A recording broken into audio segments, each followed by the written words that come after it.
full screen, close all this irrelevant stuff. Click on Start Slideshow, computer, project the PC.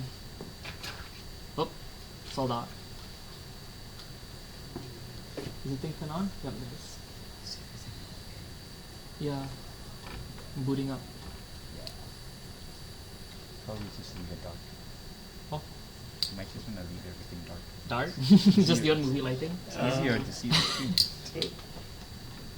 Oh, you good? Drop something. Didn't know it's like I can't see anything. There's AV as well, which I think is in the middle. There's mood lighting. You give me this. Huh? So click that to my shirt there. And thread it through the clip. Oh, okay, so this is a clip. Yeah, no, okay, so like that, you can clip it. Okay. Oh, okay. So I'll put this in and then put it onto your shirt. Does that work? Is it working? Testing? Yeah, that works. Okay. Nice. Cool. Oh, I need presenter notes. Where are my presenter notes? Done.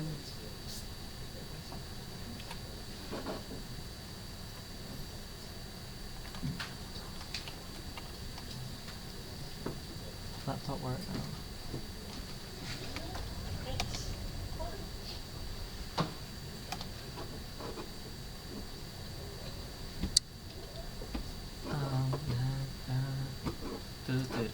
We should put some intermission music.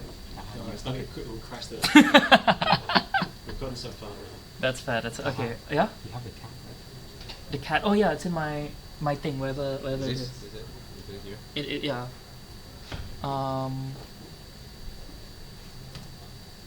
They can't detect the display. Okay, I can do the notes on my laptop though. Yeah. Maybe. What is this number?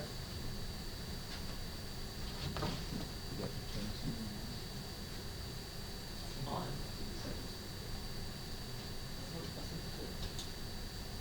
This is on the site. It's on. Seems on. Let's zoom, focus, menu. Well, it's a good thing that right downstairs there's a optometry clinic.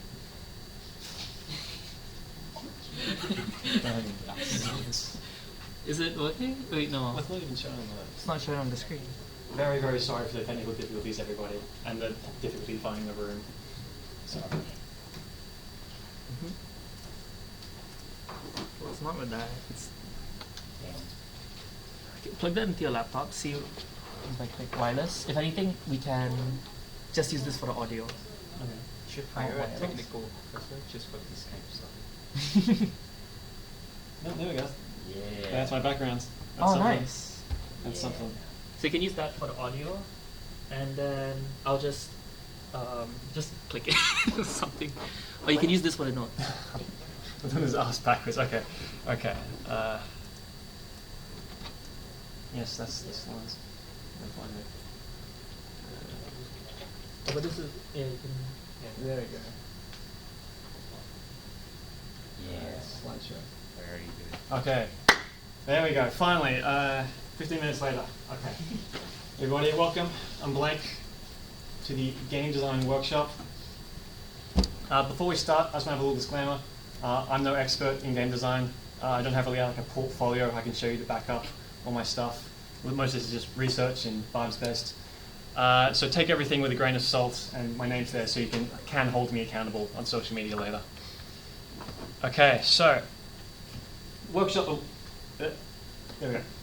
Workshop title, game design, is a little kind of vague, so I wanted to start off with an itinerary, what we're going to go through. So to start off, what even is game design? It's going to cover a bit of a context setter, so you know what we're going to get into. Audience, second one there, going to talk about audience for when you're designing a game. Remind you to think about your target market when you're making decisions on your game. And the third and fourth, a little bit of a joke, sorry. Green is levels of design, third one is level design, and plus others. But what they're supposed to mean is green levels of design is the depth and breadth of specific ideas. We're going to be talking about high-level stuff and low-level stuff. And level design and others, level design, art design, narrative design. Going to be talking about that. And then finally, we're going to cover some case studies, a couple of games that it's sort of similar enough, but they've got differences that make them very different almost. So going to discuss how that changes them. Right, to start off, what even is game design? Why are we here? Anyone know? Any definitions people got in their heads? Raise your hands, I'm not going to bite you. Okay, so what it is, it's a lot of stuff actually, to be honest. So 90% of things you do on a game is game design. Saying this mechanic sucks, that's game design. Reworking a level to funnel players in a direction better, that's game design. Incorporating a dialogue system where characters react to your previous actions in the same story, that's game design. Choosing a specific sound effect because it fits better, that's game design. Because it's everything. There's no definition that'll have like no edge cases, no grey areas. It's very much a vibe. You could look at a million different places and get like a million different responses from a million different experts. And while that would be like very eye-opening as to what game design means to the people, trying to make an objective definition from that would be missing the point. So, in ancient Greece, hundreds of years BCE, the philosopher Plato thought he could condense the definition of a human being down into two words: featherless biped. Then the cynic Diogenes ran into one of his lectures holding a plucked chicken and said, "Behold a man." In the year 2021, Jan Measley tried to figure out definitively what made a mainline Super Mario game. Then Super Mario Wonder came out, that's the one with the elephant on the cover, and it didn't fit into any of his definitions, so he crashed out and made a 2-hour video essay about it. What I'm trying to get at here is this: we're not trying to categorize stuff objectively. Trying to prove what is or isn't game design with like a definition to back it up, not the point here. The point is for you guys to know what you can do to get an idea. It's just vibe based in the end. You'll know it when you see it. Okay, so working definition here from a book by people who've got a lot more experience than I am.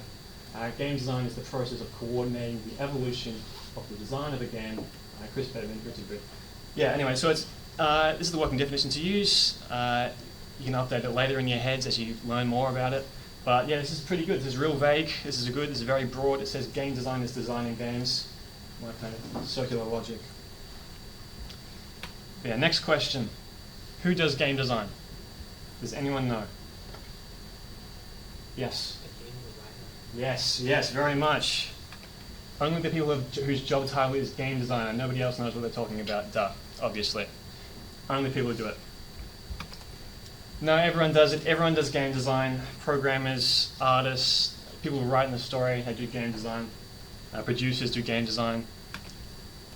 Okay, next question. Game design is just thinking about what you want at the start, and that's it. Like you write up a plan, that's the entire thing. That's game design. Getting some shaking hands. You think there's more to it, possibly? You think you'd answer, put the false on the Kahoot here? No, game design is not a one and done thing. Like it's a constant process. So a very good way to make a bad or like boring game, or to have a bad experience with the project overall, is to plan out the entire thing perfectly in totality right before you start, and then just make it. Just make it as it's written down, changing nothing. Something can be very good on paper and just like not work when you experience it for yourself. So feel free to rethink your designs. The earlier you work out there are problems and decide to change them, the easier it is to change them. Because it's not that winners never quit, it's that winners quit early.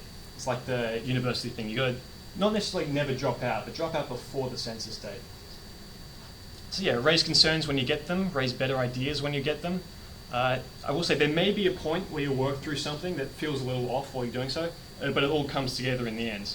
And I don't want to discourage stuff like that because that can limit creativity, innovation, and exploring ideas. But it is also possible to work through on something that doesn't feel great, and you're a little worried about it the whole time, and it stays not great when you finish it.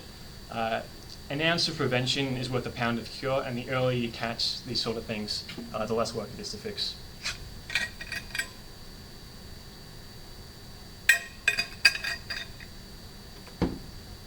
Okay, yeah, you're doing it constantly. So I got an example here raised by H Bomber Guy. You might have heard of him, big in the video essay scene. Anyway, so talking about this game, Deus Ex Human Revolution.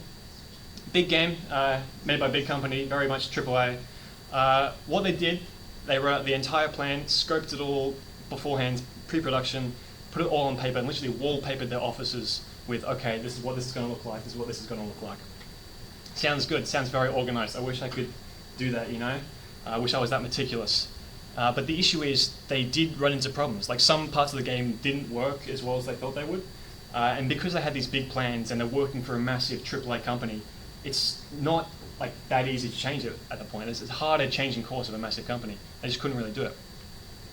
And in this video essay, raised very good comparisons to the original Deus Ex, which was made by relatively a smaller company, more indie. It was around the year 2000, so it didn't really have those big AAAs sort of yet. And the creators of the original game have gone on record and saying like, yeah, the game wasn't fun like a couple of months before we shipped. Like they had design meetings constantly to change things and bring up new ideas.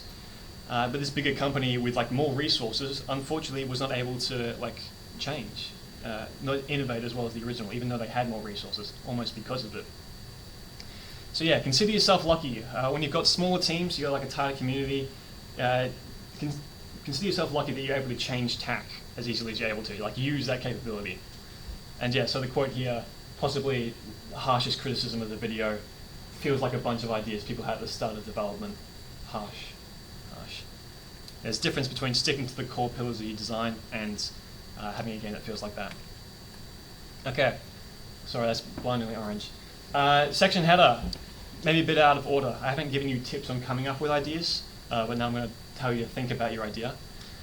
Yeah, but you do need to think about this stuff, and not just in the ideation phase. You do need to think about it at the start when you're coming up with the base idea.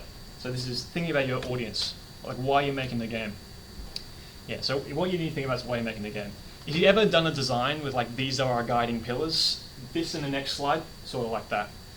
These are the game design choices need to be made for reasons. Like why should it be like this? Why do we want to make this change? Why should it be like that? If you know your reasons for doing, like making the whole thing, you can make decisions like, oh, it should be like this a lot more easily and a lot more confidently. Yeah, knowing this is very important.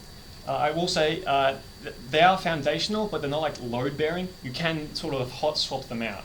So like, you can pivot a theme, you can change a few things and commit to like a different purpose or audience halfway through. Yeah, so examples got here. Make a lot of money, that's fair enough. Do not ever think that's a bad reason to make something. The aim of plenty of game studios is to make money. I'm not a business student. I can't give you good financial advice about what might make the most money. But if that's the plan, you know that's what you're aiming for, you can find good advice. Okay, so second is making like a fun game. What would be fun? It's a bit broad, to be honest. Like a lot of stuff is fun and good and makes no sense together. Balatro is good, Minecraft is good. I'm sure you could do something interesting combining those genres. But in the current states, the design ideologies does not mesh. So the fun, to be honest, is a little too general, too subjective. It doesn't tell you what should happen or like what you need to add next or whatever. You have to, at some point, figure out or choose where you extract fun. The example below that, you know what would be funny, that is a good idea to have behind a game, in my opinion. Whether it's like you have a screwball concept or just it's weird, or the mechanics torture the player because you think that's funny. That's a better guiding principle than I want this game to be fun, because fun is just too nebulous. And you got other stuff, so want to hone my skills, maybe you want to do something interesting and technical, show something off, the same thing, something technical, but maybe more for a portfolio as opposed to solid projects. Want to torture my friends, you know, maybe making a game jam sort of thing, and only people you know are going to play it, and you just want to make it as equal as possible. There is something deeply wrong with me. That's good reason to make art, as always. There's a game jam happening. Yeah, I've got a great idea for an open world RPG, and I'm forcibly ejected from that game jam. Okay, why is this not working? Oh yeah, who is this game for? Okay, so also need to think about your audience. So the purpose you have, like why you're making it, audience, who are you making it for? So with different targets, you make different design decisions. Like before, you can pivot mid-development if you think, oh, this demographic will actually like this more. Let's add some more stuff that they will like. And I will say, in the classic sort of writing class thing, when asked who is your persuasive piece aimed at, saying, oh, it's just like the average person, it's not a great sign. It's like the same thing of, oh, I want it to be fun. Yeah, what does that mean? No one is average. What does the average gamer want? You've got no idea. a lot of people, I will say, can like something, so you can have broad appeal. But the more specific you get, the more you commit to ideas, the fewer that will like it. Okay, that's whatever. But just by precision, it'll overlap with less people's interests. But the more will like it, love it, sorry, because it sort of hits deeper for them. The weirder, the deeper you get, the fewer people will like it, but the more hardcore, they'll love it more. There's a lot to be said for getting hardcore fanatics, fans. Again, I'm not a business student, but if you're making a game for money, having people who love something, that's, a lot of them will love that. Oh, wow. Okay, yeah, so maybe you're making a game, never plan to release it in any sort whatsoever, that's fine. You can make a game just for yourself. And it does make it easier to get feedback from the target audience. However, you can still misinterpret your own feedback. The customer might not realize what's good for them. If you're making a small game and realistically no one's going to see it, why would you not make it so no one liked it? So you didn't like it.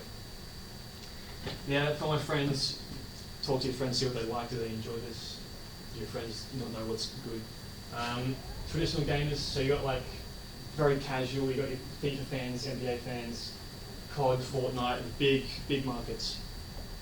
And then you've got targeting the Candy Crush mums, for some reason, trying to make games for them. Or, maybe following a genre, you're looking for the audience who clings to a genre, like indie roguelike deck builder, had a renaissance of those sort of recently, and a lot of people who like that. So you can target demographics by genre, and what I mean by that is what's big, what do people like in the genre, we'll do that. This was, so this graphic, part of the video essay by YouTuber Soviet Womble, and he basically was talking about how massive open world survival multiplayer games got very quickly circa 2013. How there was this massive genre, everyone wanted a piece of the pie, and a piece of this audience that had sort of just been discovered.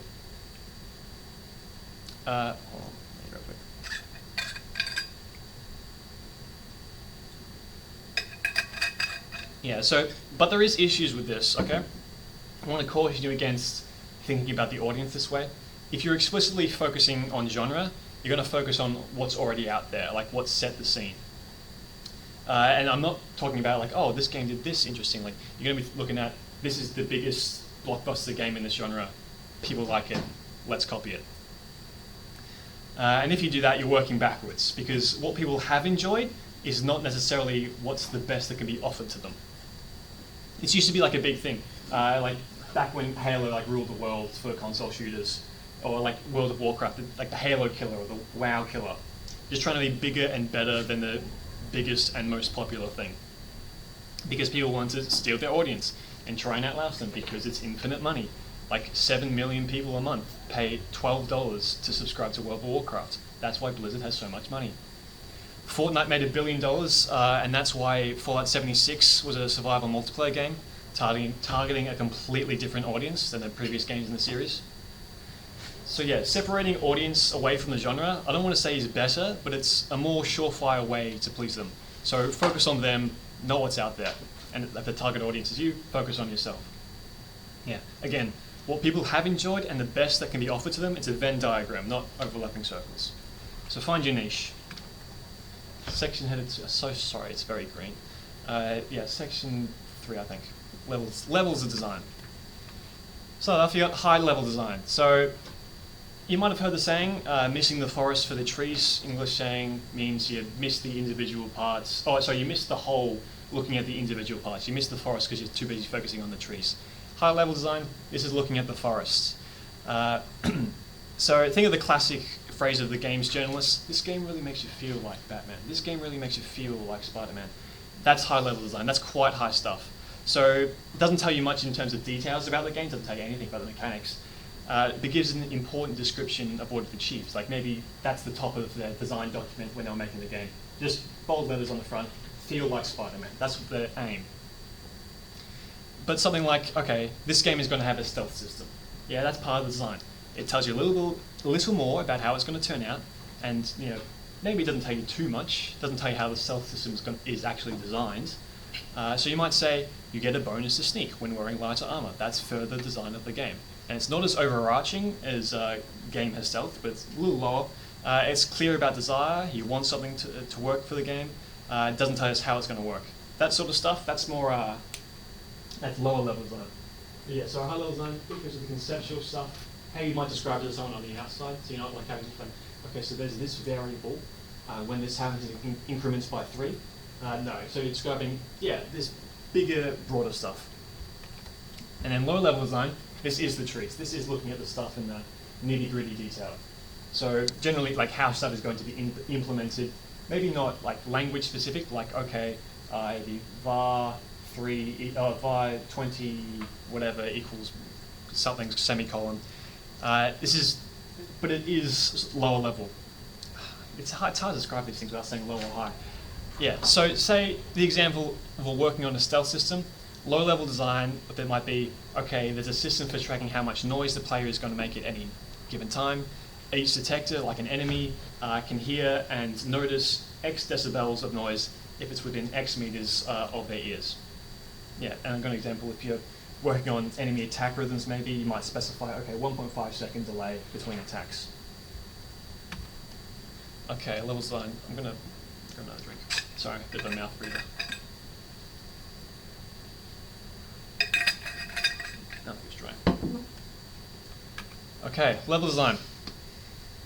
The context around the game's gameplay is important. You can have really cool combat, but if there's like no places to fight, it's sort of wasted. And the context where a player is given the ability to play are the levels. So where are the new puzzles in the new levels? How does the narrative continue? Well, you've got to play the next level. I've gotten really good at beating all the enemies in this zone. What do I do next? You head to the next level. So a level can be a really discrete thing, like with a start and end screen, like the Lego game here, my beloved Lego Star Wars Complete Saga.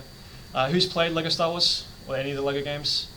Yeah, Lego Batman, Lego Indiana Jones. The Lego Batman 2 actually is very good. Anyway, yeah, you can see the doors here. Each of these specific ones, new level. That's like this encapsulates the entirety of episode. No, so this is the Revenge of the Sith room, and these are all specific levels in Revenge of the Sith in this game. Yeah, the one got Portal 2 here. I don't know exactly which area. But yeah, so each of these is something distinct, there's something separate. Yeah, Lego's got the door. Portal 1 and 2 very much so have, okay, new area, new puzzle, and you currently go back. So in Lego games, you know in each level you're going to have the classic mechanics you've seen everywhere, else put to different uses as you move through like new and interesting different areas. Probably going to have a boss fight at the end, and then you're done, and you can move on to the next one. Portal, as you progress, the levels, of course, use all the old mechanics, but as a puzzler, they also introduce new things. So new developments, new complications, more combinatoric sort of combinations for the puzzles, both in order to not repeat themselves and also to increase the difficulty as you go on. And that's very basic stuff. Like you go further into the game, obviously, players probably going to be better than they were at the start. So make it harder. And very, very much so, level design is very often tied into puzzle design. Because puzzles are discrete things, like levels, you have to make new ones. Like with your core mechanics, you make them. You don't like have to make new base mechanics every time. So like Portal, you got the Portal gun, you got 2 ends, blue and orange, whatever. Once you design that, one and done almost. But each puzzle in the game has to be designed new, and you have to maintain sort of the ideology as you're working on the puzzles. Same as with the levels. A duplicated level in Star Wars would be boring. A duplicated puzzle in Portal would be annoying. So yeah, you've got to have new stuff. I also want to mention the storytelling done by levels. In Portal, you don't really speak to anyone. You're sort of mostly talked at by robots. But it still is a very strongly developed world just by what you can see around you when you're playing. The paintings on walls, general art and atmosphere. And the levels tie into the narrative in that way, and not just like, oh, a level is a story beat sort of way.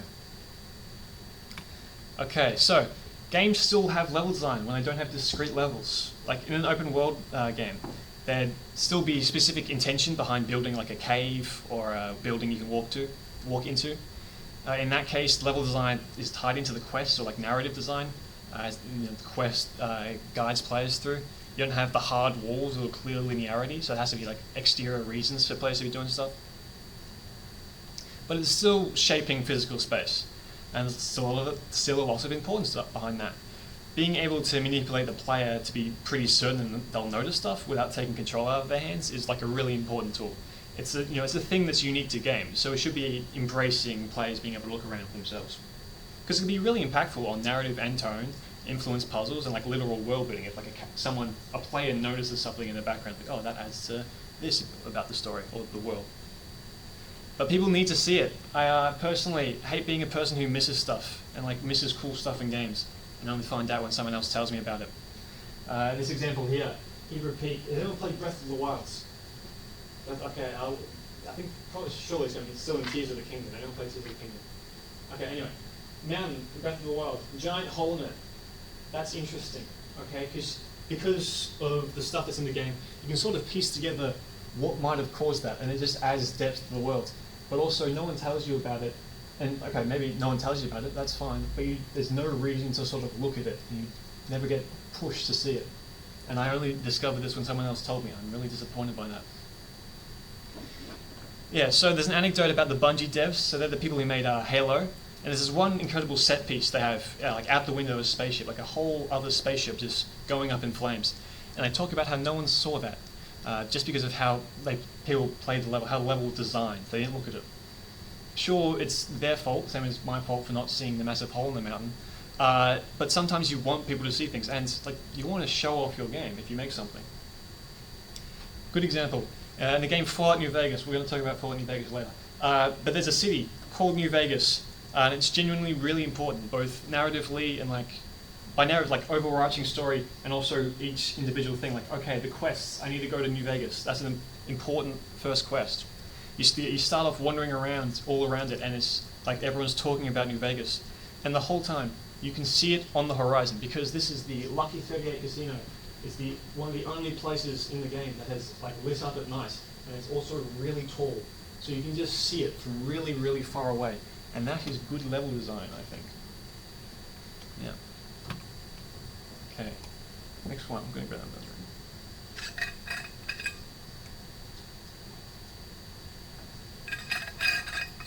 Okay, so next on to narrative design. I put a little note here. Isn't this just writing? That's what a narrative is, isn't it? Just the story. And yeah, it is writing, but it isn't just writing, because you can write a fantastic script for a game, but that's not the game. You need to have no matter what you do, no matter what you write outside, you need to have some way of putting it into the game. Unless you're doing it maybe RPG Maker or something like that, where stuff has been pre-designed. If you're doing it on your own, you have to create some way for the narrative to go into the game. And you can do that in different ways. Maybe you have, so this is Metal Gear Solid, Metal Gear Solid. They do the voice calls between protagonists and people. Maybe you walk up to someone in a game and they talk to you for a bit. And in the Dark Souls series, that happens a bit. You know, lots of NPCs, or a few NPCs around, they sort of talk at you. But they don't really tell you much of anything useful. They're all like really vague and metaphoric about everything. And they just talk at you about what they want to talk about. The stories about the bosses, like all the lore pretty much, all the stuff about the areas you're traversing through, you mostly picked up from item descriptions. This ring here is telling you the guy you just beat up used to work for the final boss.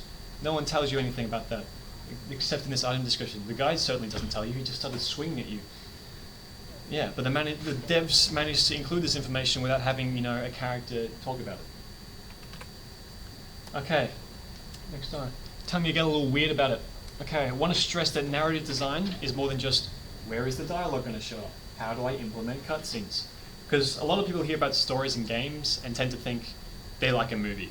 Okay, that is one option, one way you can do it, but there's so much more like weird stuff you can do with the medium. And it's almost like a bit of a waste to throw it away and try and ape films and TV. For example, What Remains of Edith Finch? What Remains of Edith Finch has you experienced the death of a child from the first person? It's not a cutscene, or something you watch someone else do. You experience it. You're in control, and there's nothing you can do. Very impactful moment. This is from Citizen Sleeper. It ties its consumables into the narrative, like essentially a hunger bar, and it makes it very narratively important. Because you have another hunger bar. This is the energy bar, actually, and that you have to fill that by eating food or whatever. But there's this one as well, right at the top where it says flickering. It's set in a sci-fi future where you're a robot and you run away from your life of slavery, and you have to make enough money to both eat to survive and buy the stabilizer you need to stop your body falling apart. It's really hard to find. It's really expensive when someone does have it. So you've got to manage your time and money really carefully. You can't just be chilling, sitting around. You've got to be exploring to find this stuff. And to portray that deterioration, like before you kill it, it's not just like, oh, I'm out of this and one damage sort of thing, like Minecraft. You genuinely get worse at the game. You can take fewer actions. That's what these dice are. Each of these allows you to do something, and because you're on flickering, you get one less. That's one less thing you get to do each day. Oh, sorry, where's my point? Yeah, in turn, exploring less and making less money, so it sort of snowballs. There's this constant fear of like, oh, if I don't do something today, I'm going to have less stuff tomorrow, not going to be able to get it tomorrow, I'm going to be even more sick. Yeah, it's very, very stressful. It makes the player feel the same stress as the character's supposed to. It's not them saying, oh damn, I wish I could get this stuff, and like, oh my, Minecraft's hunger bar sort of thing. It's, you're actually worrying about it. And then another one, Disco Elysium. Okay, so who's played Disco Elysium? Or has heard of it? Okay, yeah, it's a bit popular, I'd say. Great game. The whole point is the story, but what I want to talk about is the characters, specifically the stats. So you play this character and your mind is fractured. Like all the different components that make someone up have a voice in your head. And because it's story-based, these aspects of your personality acts like statistics. So one RPG might have intelligence or like wisdom or charisma. This one has stuff like encyclopedia, empathy, inland empire, volition, hanging thresholds. Yes, savoir-faire, that's a fun one. I just want to make a side note, I love this because you can make your character like not necessarily smart, but just able to remember like random trivia. That's what encyclopedia is for.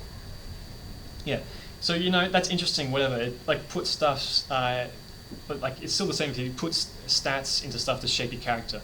You just get to be a bit more specific about it because the game's not focused on combat, it's talking and stuff.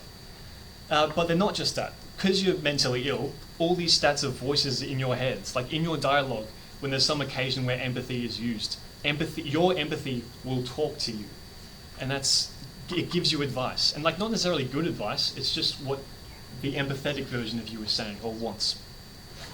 There's sometimes like, I forget what it is, but the one that's broadly equivalent to your instincts can just make you paranoid if you listen to it too much. And like, you can say, oh, it says do this, and if you do it, you're overreacting. Yeah, because it's not always the best time to rely on a specific thing.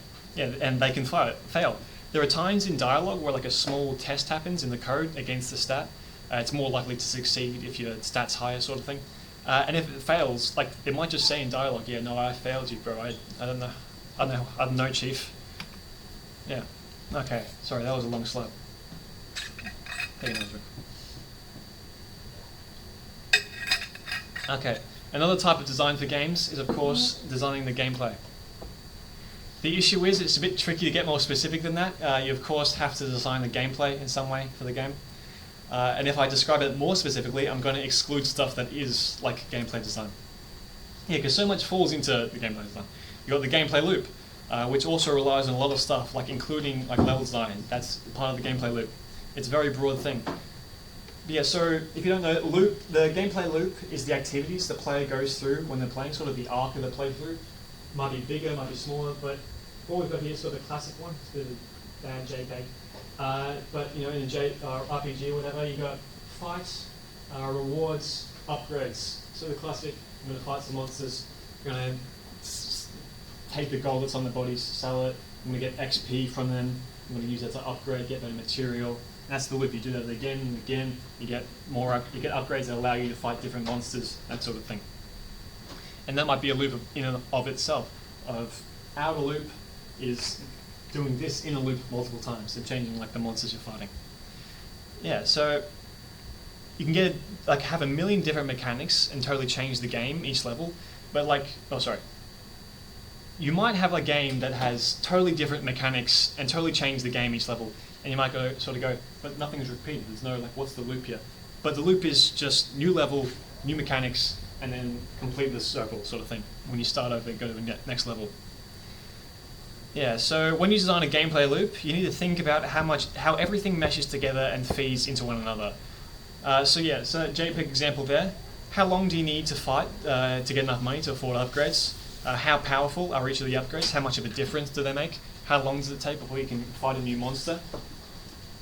Yeah, so that's the gameplay loop. Then the gameplay mechanics, a lot simpler. I'm pretty sure most of you know what a gameplay mechanic is. But yeah, it's every mechanic feels like individually, which of course affects how it links up with other stuff and affects the gameplay loop. But yeah. Okay. Next one, example of a loop. Who here has played Balatro? Oh wow. Okay. So, one person. Sorry. This is a bad example then maybe. Anyone heard of Balatro? Okay, a few more people. Yeah, so I got it on my mind, sorry. There were a lot more examples of Balatro, I had to cut them. Yeah, so it's roguelike poker. Who knows what a roguelike is? Okay, some people. So what it means is basically you die a lot. You restart, you start over again. Each sort of run is individual. So what we've got here, I'm about to start a run, the Anaglyph deck. And I might lose this, or whatever. If I do, I'll start over again. I'll lose my entire progress on like that run. I won't be able to load a checkpoint or anything. But the joy is being able to get a new run. Yeah. So this is the outer loop. Outer loop at the end is the loop. Oh, sorry, the run loop. You got all the stuff to think about. Like got the modifiers to think about. Got the deck. Got the difficulty. So the difficulties here, levels to choose from, get stuff like, you have rental jokers, you have different effects for the run, different stuff like that. And then, small loop inside that, you've got the answers. This is just a screenshot of you click start, you'll see this. This is the first answer, sort of another loop. I've got to complete all these challenges to survive this ante. After I beat all these ones, after I beat, say, the small one, I'll go to the shop, I'll be able to change my deck around, I'll be able to change my build.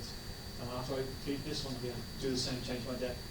Or I'll click skip blind to get a very specific reward or a randomized reward and skip the shop. And that's another loop there. That's more decisions to make the player has to make. Okay, now going deeper, this is the small blinds. So this is the blinds loop. What I've got to do here is reach this amount of score from chips and multipliers. Say I play a 10 of diamonds, I'll get 10 chips, and however much 10 times that, add to the score. I'm going to try and reach this before I run out of things I can play. That's the thing the player has to manage here. That's the loop they have to manage here. And then, going smaller still, this is the hand. This is specifically, okay, what am I going to play here? This is something the player has to manage again. This is a kind of shitty hands. Got a pair of twos, not going to be worth much chips or malts. So what I might do, I'm thinking strategically, I'm thinking, okay, get rid of everything except the twos. Maybe I'll get another two. Three twos is better than two twos. That's the stuff the player has to manage to try and beat the blinds, to beat the ante. To beat the blind, to beat the ante, to hopefully complete the run. Okay, yeah, on to case studies. Might take a 2-minute break. Some people came in, so I'm actually maybe not take a break. Begin to close to the end, and I think I'm talking for half an hour, so yeah. 5-minute break. 5-minute break, everyone. Discuss amongst yourselves. Have a stand-up stretch, finish your snacks.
had to like force it because I didn't playing to put. Yeah. So I'm just LinkedIn posting right now. Yeah. Dude, I don't remember what it is, so it's like, he was in my boyfriend's last scene. I like it. I like this one. I think I like it feels so cute. I want to eat something. Oh, yes, I love. Are you colorblind? What is this?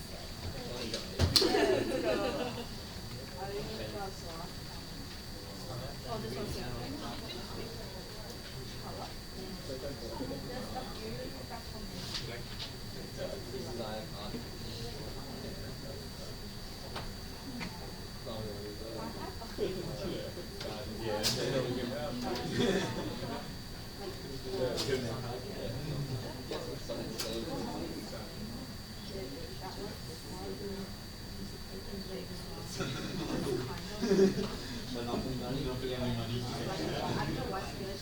There we go.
And it works. Okay, cool. Yeah, sorry, getting back into it, sorry to break up all the conversations. But yeah, moving on to the final section of my little presentation here, but it is also the longest. I think, yeah, no, it is worth half the slides in length. Yeah, going to look at some case studies, differences in games, differences in designs. Start off with case study 1, movement-focused sci-fi PvP FPS games. Two games, Titanfall 2 and Call of Duty Infinite Warfare. Anyone played either of these games? Oh, okay, this is fun. Two FPS games set in sci-fi futures. There are some differences. Titanfall 2 has giant robots. COD doesn't. Yeah, but I'm going to disregard that and focus on the PvP because easier stuff to compare. There are direct comparisons you can make. So specifically the Titanfall 2 stuff that doesn't use giant robots. Okay. So why am I comparing them? They're built for speed, they're fast-paced. That's the high-level design here. They're built for moving and shooting and doing it fast. COD had, at this point, been adding more and more movement options because it's very big series, big franchise. It used to be realistic, like boots on the ground shooter, but because it was small maps, it undeniably was very run and gun. A lot of jumping and diving to make the other guy miss in close quarters, like some guy shooting with an assault rifle from 2 feet away. And to iterate on that, they added stuff to make firefights faster in the previous installments of the franchise. So, yes, sliding around corners. They had a double jump in Advanced Warfare, I think it is. Sorry, I haven't played it exactly. And then in Infinite Warfare, added wall running. Oh, jeez. I should make it. Anyway, yeah, on the other hand, Titanfall 2 only sequel to one game.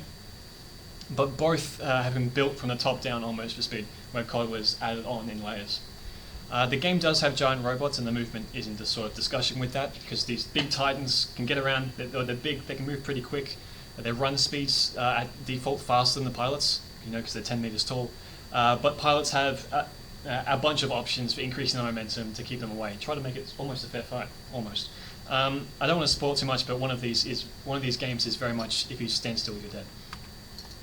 Okay, so what this is if this loads properly, world record for the pilot gauntlet. In the tutorial of Titanfall 2, there's a little thing that there's a short course for testing your skills, testing your movement, and it tracks the time. And a lot of people get sort of insane about it and move very quickly. Hopefully there's no audio. This might be a bit loud if there's audio. So I'm going to turn it down. But yeah, there's a lot of stuff you. Oh, it's like click, and so it went to the next slide. Yeah, okay.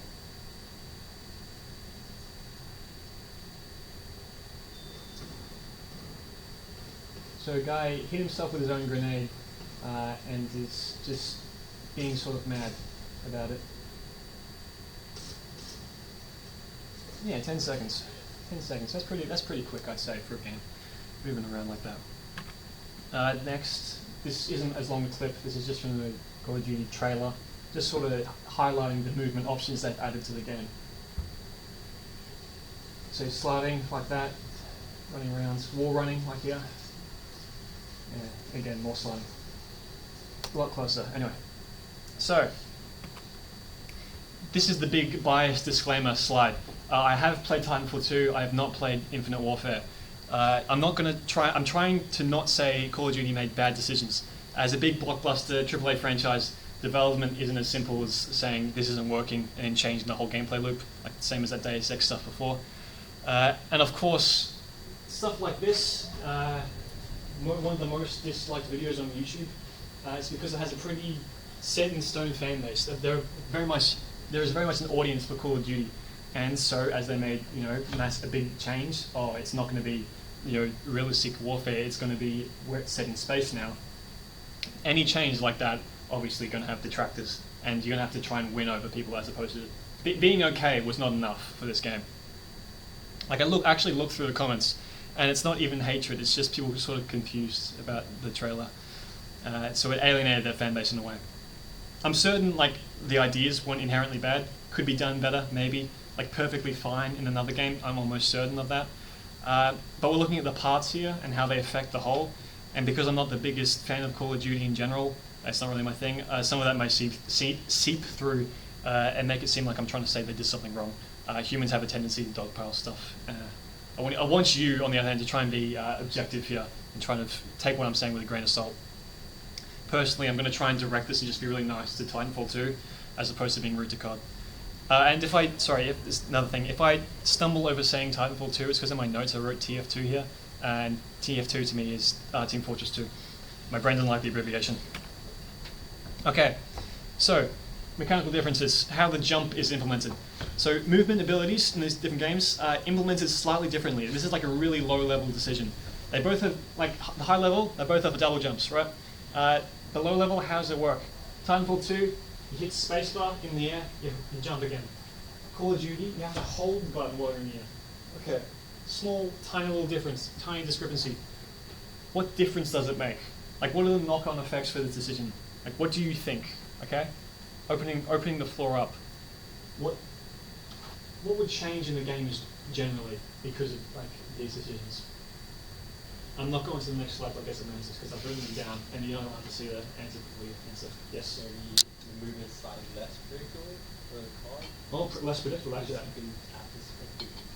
So more depth there, so confusing players. Yeah, that's good. That's good actually. I didn't write that down. Very good. Anyone else? Any other things will change? Is that searching? Oh, okay.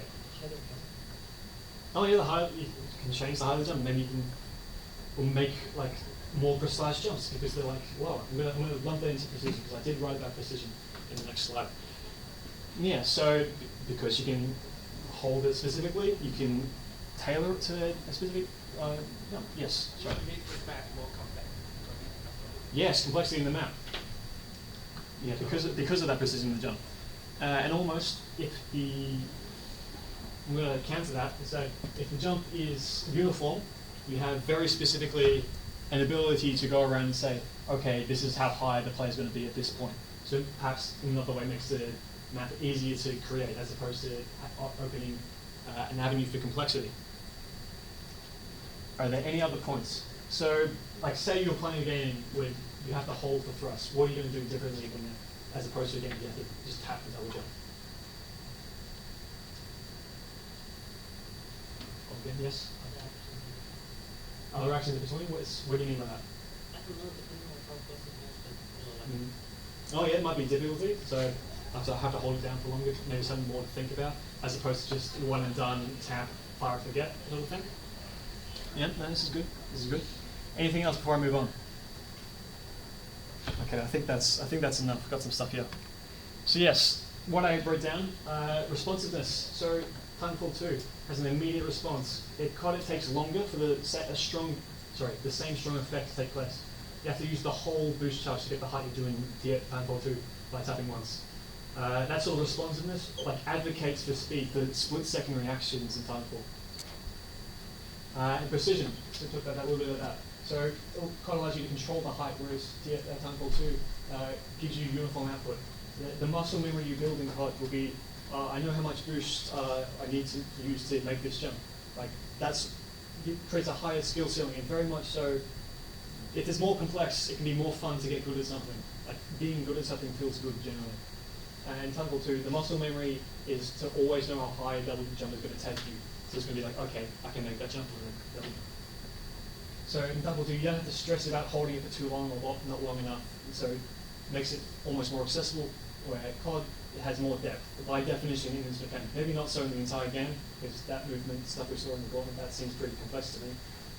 But specifically, this mechanic is more complex than Titanfall's. There is, however, the issue of would this confuse people? Too complex, too much to focus on, too much focus needed. Sorry, if it was more fast-paced, if there were more movement mechanics, maybe this would hinder those because I have to hold my jump as well as do the grapple hook, as well as hitting myself with my own grenade to move faster, like you said.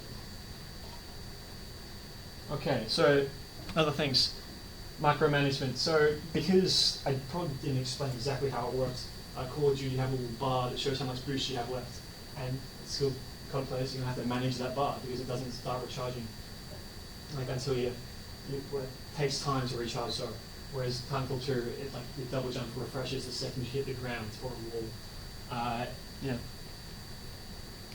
So yeah, micromanagement sense. When you think okay, there's nothing to worry about, you think that makes the game dumber, it makes the game brain dead in comparison, or does the simplicity allow for more? That's sort of the design decision you need to be making. When you think about this, this is what I'm trying to get into your heads, that. A simple decision okay, the jump is just fire and forget. What are the knock-on effects of that? Is what people need to be thinking about when they're designing games. Yeah, and so I have played Titanfall 2, and there are occasions where you're in a small room and you're panicking, you're just hitting the spacebar and just bouncing all over the room.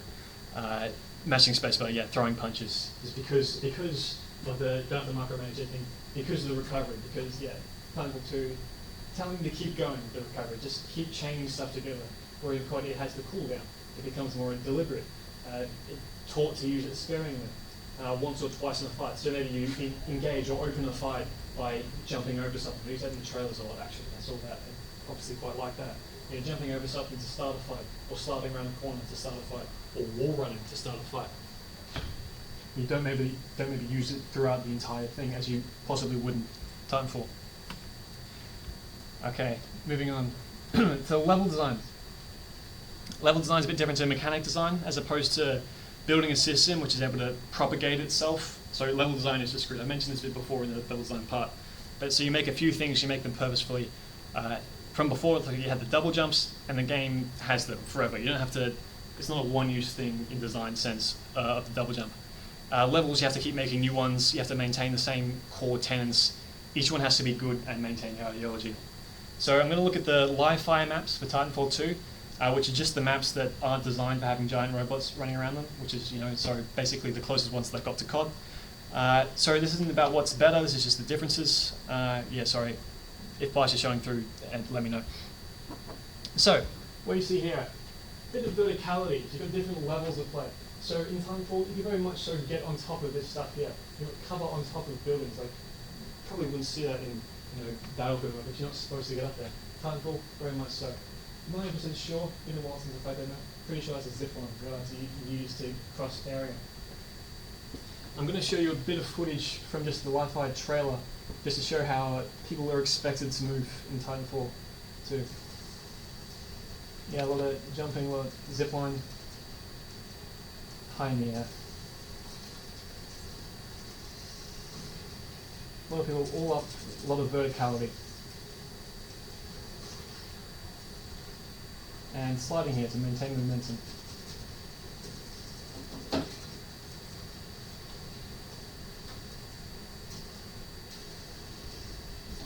Now if you get very high up on the map there. Yeah, I think that's enough. Oh. Next slide. Just kill it, kill it. There we go. Okay, so this is another map. This is the stacks map. You can see the sheer verticality here. You're able to reach up this high. You're able to get on top of there. On top of everything here. This is a big open area, and that's just available for movement. So there are some spaces here. So say you want to camp on a Titanfall map. Maybe you think, okay, that's a nice corner. Going back to a wall. People are going to come around the side. They can see the avenues of which they may approach. But no, because they're going to come across. They're going to come over. They're going to come over from this direction. You might think, oh, I'm going to hide in here because that's just two directions to hide from. But like, people throw a grenade and move through at the speed of light and just hit you while they're going. Oh yes, and this is art from, not necessarily art, sorry, promo image. You can see someone's running along these walls, and they're up here basically on this stuff. They're chasing someone. Someone is dead on the floor here.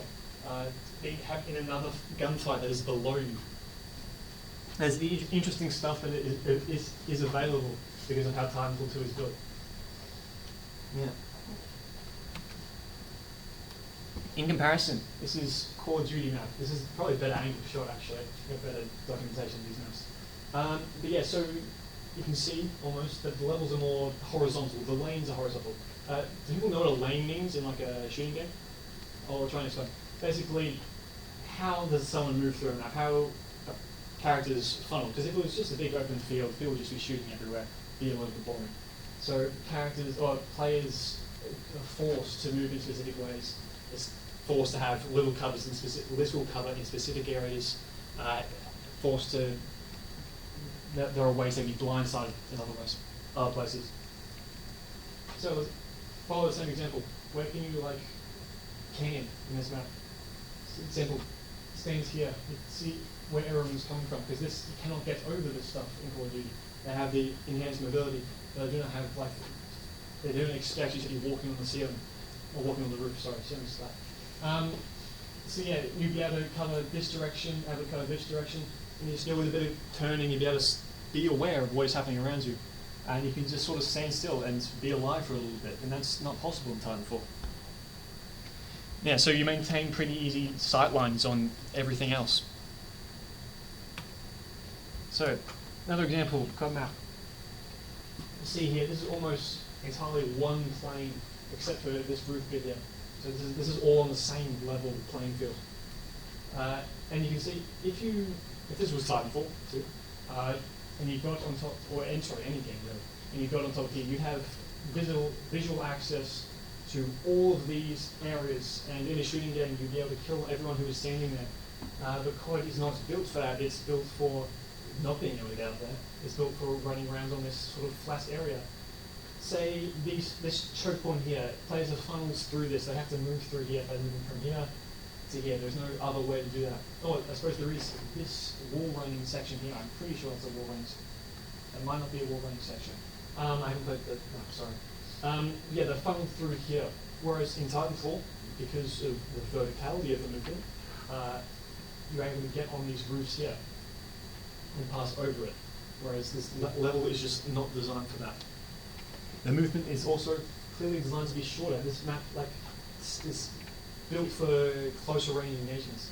So it's hard to show with the scale. Maybe we should include this up in for reference. But this is about waist height for COD, and one person sort of moves through here quickly at a brisk jogging pace, can move through there pretty quickly. Whereas in, oh sorry, wrong one. in Titanfall, this is a lot larger of an area, a lot wider spaces. Is this going? Okay. And yeah, this one, final one. This in the extreme. So this is a space station, because COD's set in space, and all of these sort of areas, it's not like you're not playing on this, you're playing inside this. This is like skylights into an area. It's entirely corridors, pretty much. This would kill a Titanfall 2 player if they saw it on sight. This is hard set lanes. This is heresy, because you have to move through these ways that devs want you to. And that happens in like lanes in Titanfall, but this is very much explicit. This is hard set. It is this one corridor that is this wide, with these corners. Like before, because of how this level is built, movement becomes about shorter distances, about speeding up the initiations of fights. So it's like sliding around the corners to catch someone unawares. Where in Titanfall 2, maybe you probably have to be moving fast no matter what, just because of how big the map is that people can see you. That's how the designs of Phosphor is pretty much completely different in COD. Alright, I'm going to take a drink of water.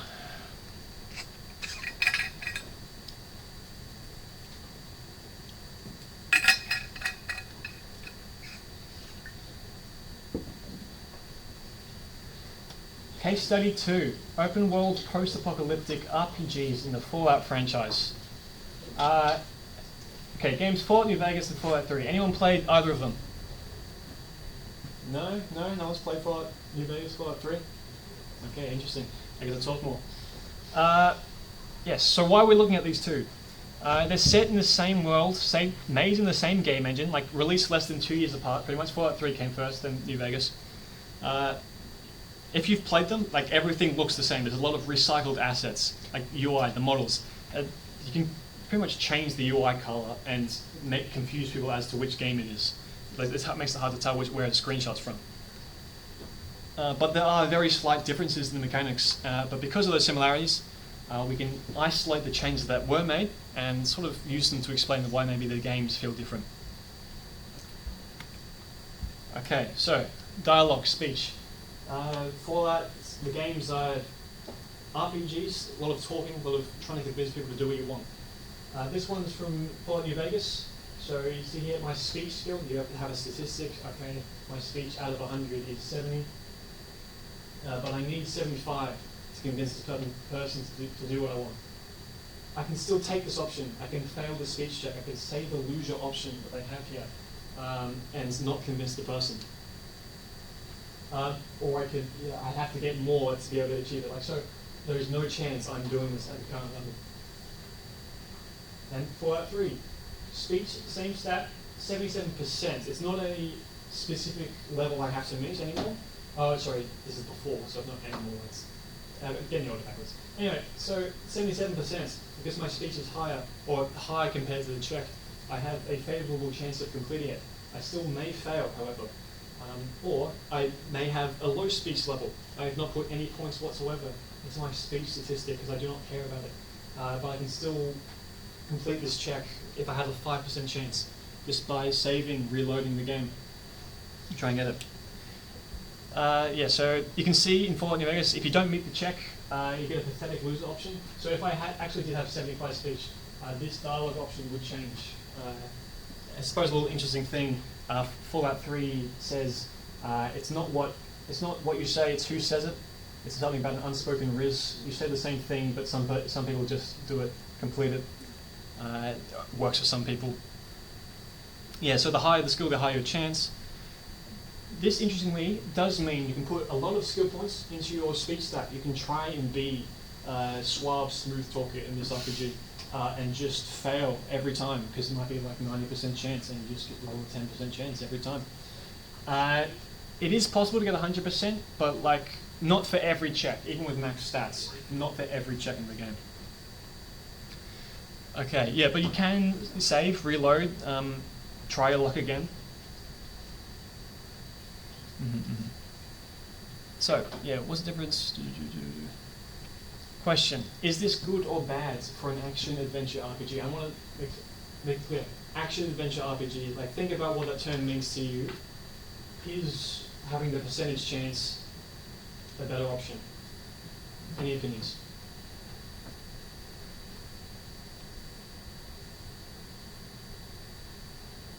like if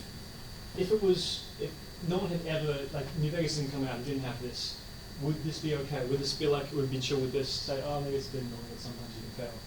But, you know, the ability to try, it's not flat, is it? No, it's not flat. It's just extremely dark. Now it's throwing issues with it. I'm sorry, technical difficulties everybody.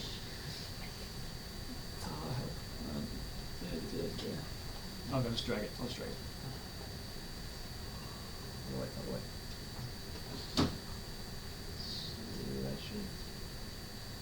Yeah, okay. Does this maybe improve the accessibility? Like, it's an action adventure game, right?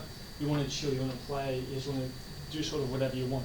It's having the option to not, it doesn't hard lock you the way this one does. If you want this outcome in the quest, in the narrative, you can just save and reload and try again and again to try and achieve the outcome you want, because you can see it. No matter what speech you have, you'll see this option and you'll be able to attempt it. And you say, oh, maybe I really want that outcome. This is a really important quest. Do you think that's better? Or you've got to think about, is that better for an action RPG? It does promote that sort of casual play style. It does, however, sort of go against the RPG style of your character matters. Whatever you could have pointed to, that needs to be important and have actual effects.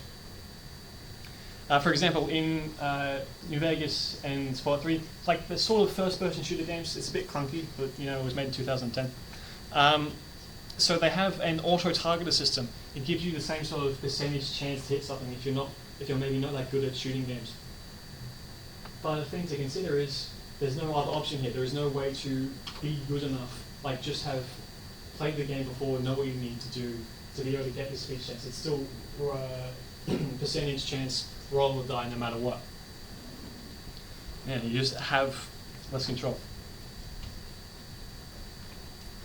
So, yeah, the con of saving and reloading to achieve it, to game on a specific outcome, it's not fun.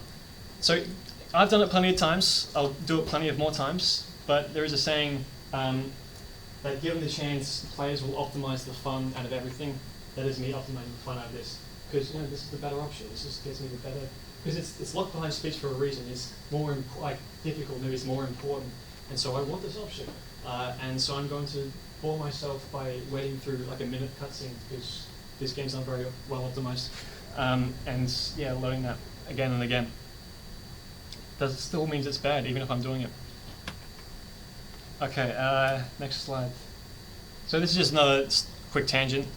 There are other differences for expressions in the game. So Fallout New Vegas changed some weapon skills, some perks, so there are differences like that. Oh, you can choose this perk instead of this perk. But I want to focus on just the dialogue, because look at just with the dialogue, look what you can do. So you get skills that aren't speech focused. So unarmed. This is my unarmed stats being used to sway the course of dialogue. This doesn't happen in Fallout 3, it's just the speech stat. And also another example of being the pathetic loser option if I do not meet the requirements. Punching stuff and seeing what's happening. So yeah, science is really common for talking about tech.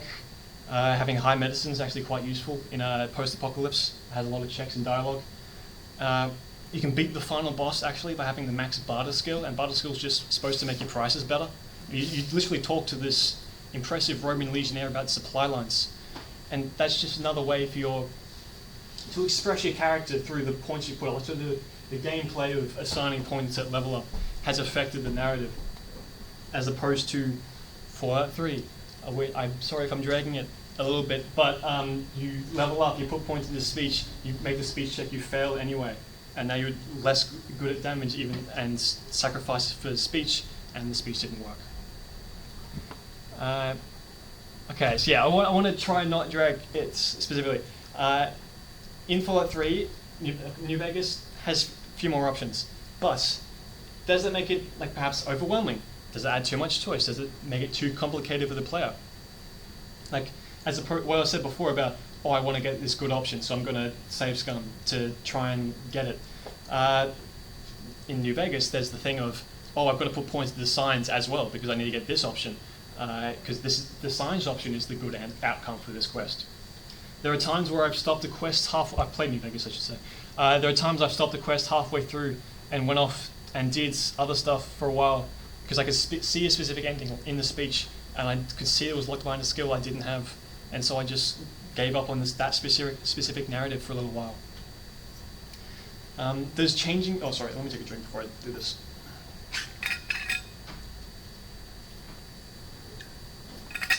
So that's a con of New Vegas' style, the way of having hard locks, so there's no chance whatsoever you like leave stuff to try and be a perfectionist. But then, oh yes. Yeah. Do you know why they show you like the score? Yeah. What's the percentage chance? Why do you just leave it? Because there's an option. I know they have stat checks, so you've got like intelligence, wisdom, whatever, and those ones they won't show you the number. That I think it's just like if you have this number, you're able to complete this. For like 3, so the chance does go up like the higher your skill level, and like it decreases. Decrease. Like there are harder checks. If that's why it's just never be able to get 100%. Yeah, well, actually, for the thought, they have to show you the calculation almost to say, to show you the difficulty, the way they show the difficulty in New Vegas. But I mean, they don't show you in Skyrim, I know. That's similar to a similar chance mechanic and difficulty mechanic. It just doesn't show you anything, so let's persuade and you fail or not. So it's just designed to just like the same company made 3 has made Skyrim, and they went with what your decision there. Yes. Okay. So that was a con of New Vegas of giving up halfway through to try and get a better outcome. Pro of New Vegas. Does changing yourself in order to achieve your goal not embody the point of an RPG? The role I was playing was myself, and I was forced to learn and change. My character in the game was shaped by what I wanted. Because of that, does that not show the depth of the RPG? But it did also suck a bit of ass, I will say. So I mean, that's pros and cons. Yes, another little tangent. I want to say both games. Both games have perks used for dialogue options. So like this is specifically advertised when you level up. Oh, you can choose this perk to get more speech options. One of them's like the one for having more Riz. You get 10% more damage against the opposite sex, and specific speech options. So those are purpose built for adding more dialogue. It's like a little extra thing. And on the other hand, there are perks that don't advertise it. So Sneering Imperialist, it's the colonial perk. You get more damage against people who associate with tribes and stuff, and you just deal more damage to them. And this, because one of the DLCs of the game has you facing up against a large group of tribals, and you get to be sort of a dick about it and calling General Gobbledygook. So Mathrath, a tiny little perk that has some minor bonuses to the precision, auto targeter thing, can be used twice in dialogue, and one of them allows you to get the good ending in one of the DLCs. If you can't get it through other means, and it doesn't show up if you don't have the perk, but you can use it, and it's very interesting.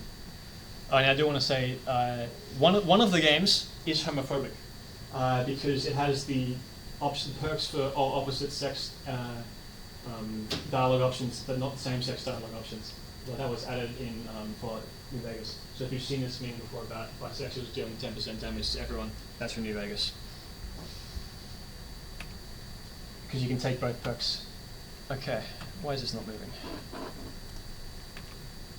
Okay, so I want to talk a little bit about the quests. So to be with Fallout 3, I had to make the entire game engine from scratch, I will say. So Fallout 2, the one immediately before it, was isometric, isometric, click to move sort of thing. This game was first person, 3D open world. So big difference. I probably spent a lot of time working on that. And with the time I had left, spent on these quests, Seems like quite a lot of quests, Main quests, side quests, unmarked stuff. So that's told to do this, but it doesn't show up a big, do this quest next, like the Skyrim bit of it, sort of thing. It's fit for an open world, an open world adventure, a lot of stuff to do.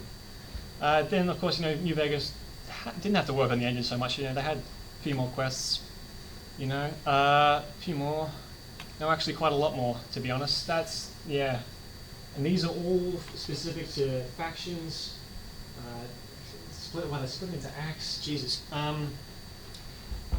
Yeah. So what I want to discuss here is what does this mean? Like not just they already had the engine, so they had time to work on more quests. How does this affect the game? Okay, so we got more stuff. One number is bigger than the other number. Basic stuff. But that only means like the entire. What all that means is that there is more structured content in Fallout New Vegas. That's the only thing these images mean in terms of gameplay. Does not mean the content is better. You can have a bunch of boring, annoying quests. Like maybe these quests are like really, really short and really, really bad. I'm not saying whether that is the case, but think about just what these images mean. So what do you guys think an effect of having more structured content in an open world adventure game, what would that promote? Like so, if there was in Fallout 3, less structured stuff, what's that going to promote the player or push the player to do when they're roaming around? Any ideas? Any opinions on this design decision? Because think of this as a design decision. Don't think of this as they didn't do as many quests because they didn't have time and they need to ship the game. Think of it how it's designed, this as a design decision. Are there any opinions? The player will be incentivized to just like go anywhere. Exactly. That's what I want to talk about. Player with less structured content, the player is pushed or has more incentive to create maybe freeform action or adventure. One description I've heard is like, in Fallout 3, a lot of people just turn on the radio because the game's been in radio, walk around because there are random events that happen. There is just stuff to see. It's a big open world with interesting sights. People just walk around, experience it. Yeah. Oh, sorry. And that's. I want to have a bigger note to end on, but I don't. That's the conclusion. Yeah. Okay. Yeah, I've still got no notes here. Proper conclusion. But thank you all for coming, everybody. I'll be here for probably a couple of minutes afterwards, finishing up. We finished early. Sorry. Yeah, I'll be here for questions if anyone wants to talk to me. Yeah, thank you all for coming very much. We know it's difficult to find. Yeah.